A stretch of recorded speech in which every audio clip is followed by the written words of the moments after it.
boqolaal cod oo qurxoon oo ay shimbiruhu ku codsanayaan inay dhegaystaan xigmadaha aan kuu soo wada ayaan maqlayaa. sidoo kale gooha libaaxa iyo banaaxiga lo'da ayaan maqlaa, sagaaraduna meel aan iga fogeyn ayay ka madaaraysaa. dhammaan codadkaas oo idil waxaan ka doorbidayaa sida qurxoon ee aad ii dhegaysanayso. waa xirmo xigmado ah oo aan ka soo xulay xis iyo maan xeeldheeri koobsaday ee igula raaxayso. dadka qaarkood waxay leeyihiin cudurka dhaleecaynta wakhti walba, way ilaabaan wanaagga dadka kale, keliya waxay sheegaan qaladaadkooda. waa sida duqsiga oo kale, kaasoo ka fogaada wanaagga iyo meelaha nadiifka ah, saldhigtana meelaha xun oo dhaawaca keena. sababtoo ah tani waa xumaanta ku dhex jirta nafsadda iyo dabeecadda xun. dembiyada waxay sababaan waxyeelo, alle u soo laabashadana waxay tirtirtaa waxyeellada. xuska alle wuxuu qalbigu ugu yahay sida biyaha ay kalluunku ugu yihiin oo kale. fiiri waxa ku dhaca kalluunka marka biyaha laga saaro. alle ciqaab walba oo ka timaadda waa cadaalad nadiif ah, naxariis walba oo ka timaadana waa nimco. awoodda qalbigu waxay soo laabataa marka qofku uu towbad keeno. waxay u tiirinayaan qaladyada adduunyada, kadibna waxay ku gabyayaan adduunyada ayaa isbeddeshay. haddaba adduunyadu maynan isbeddelin, waayo adduunyadu ma ahan mid u saaxiib ah caqli ilaa ay haleelaysa isbeddelka quluubta, akhlaaqda iyo nafafyaasha. bilowga iyaga ayaa isbeddela ee dunida ma beddesho. imise dan aynu lahayn ayaa ahayd sida riyada, allahna uu kaaga dhigay sabab xaqiijintooda. hawlwelin hana ka istaagin weligaa. iskudayga wax walbaa waxay leeyihiin xigmad, kuna dheganow riyadaada, laga yaabay inay kuu rumowdeen. dunidu waa madarasad weyn oo daruus lagu qaato. natiijo walbaad ka dhaxashana kama qaadanaysid waxaan ahayn shahaado geeri ah. haddaba ku borogaraami maskaxdaada inuu kaa xiga wax walba wad, allahna xasuusnow mar weliba. waxaa jira mid ku riyoonaya guul, waxaa kaloo jira mid soo kacaya aroortii si uu u xaqiijiyo guushaas. haddaba garo guushu afka ma ahan ee waa ficilka aad samaynayso. wax walba oo noloshaada ku dhacaya waxay leeyihiin laba natiijo oo kala ah natiijo wanaagsan ama natiijo u baahan inaad ku gaarto natiijada wanaagsan.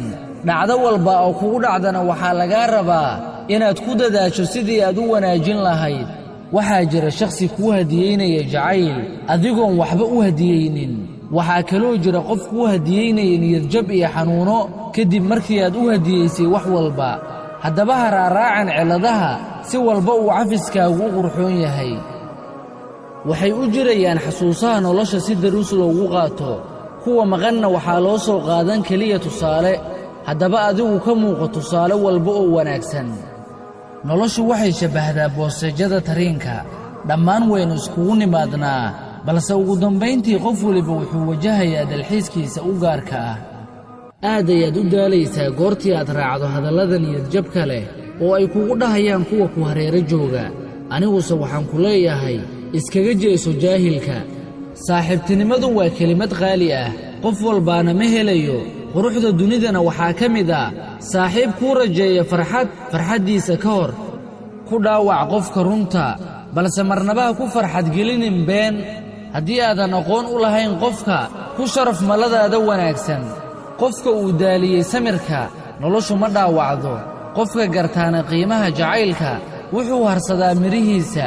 qofkii la qaybsadana farxadda kuwa kale, wuxuu dareemaa qiimaha bani'aadamnimada.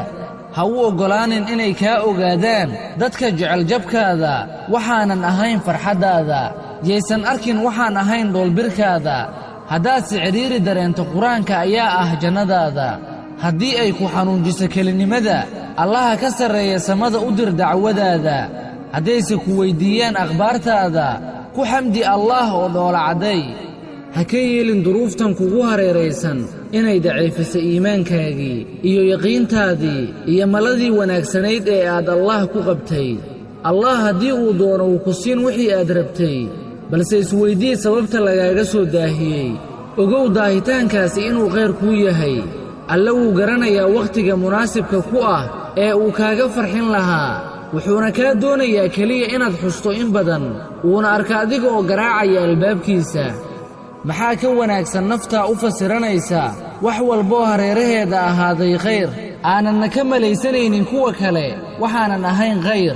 haddaynan kala kulmin iyaga wanaag ay u cudurdaarayso taladana u dhiibanaysa rabbigeed oo ma nimcad ka weyn baa jirtaa laabtaada oo dareemaysa nabadgelyo rabbiyow ina sii awood inagu filan taasoo aynu ku dhammaysan karno hadafkeena rabbiyow ina hanuuni oo noogu khatim noloshan inagoo hayna waddada saxda ah rabbiyow sidee baan u murugoodaa adigoo ay naxariistaada ka waasacsan tahay wax walba rabbiyow abaalkeena ka yeel jannatulfirdowsi alaclaa wassalaamu calaykum waraxmatullaahi wabarakaatuh